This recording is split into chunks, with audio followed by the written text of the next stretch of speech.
পূজা কেমন করে করবে সেটা চিন্তা করে আমার অনেক খারাপ লাগছে। এই পরিকল্পনাটা চূড়ান্ত হতে পূজার সময়ের পরে, পূজাটা শেষ হোক, তারপরে আমি নিজে আসবো।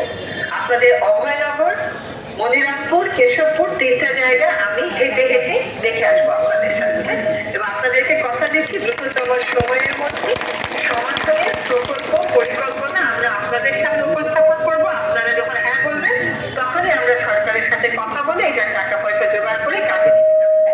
আপনাদের অনেক কষ্ট হচ্ছে বুঝতে পারছি, আপনাদের কষ্ট আমি নিজের চোখের সামনে দেখে এসেছি। আমি আপনাদের সাথে পানির মধ্যে দিয়ে হেঁটেছি, আপনারা জানেন।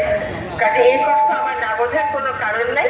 আপনারা সচিব মহোদয়ের সাথে আপনাদের মনে যা কষ্ট আছে, রাগ আছে, দুঃখ আছে, পরিকল্পনা আছে, প্রস্তাবনা আছে, সব ভেঙে বলবেন। হ্যাঁ, আপাতত ডিসি সাহেবের কাছে স্মারকলিপি দিয়েছেন, যদি দিয়ে থাকেন ওটার আমি একটা কপি জোগাড় করে নিব।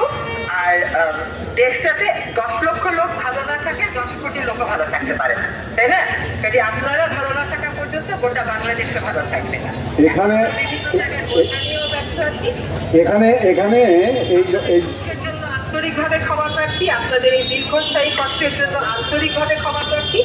আমরা অবশ্যই চেষ্টা করব আপনাদের সমস্যা দ্রুত সমাধানের দিকে রওনা।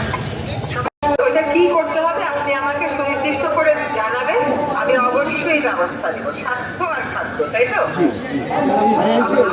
আর এনজিওরিং প্রস্তাবনা করে কথা ডিসিশনকে আমরা বলি।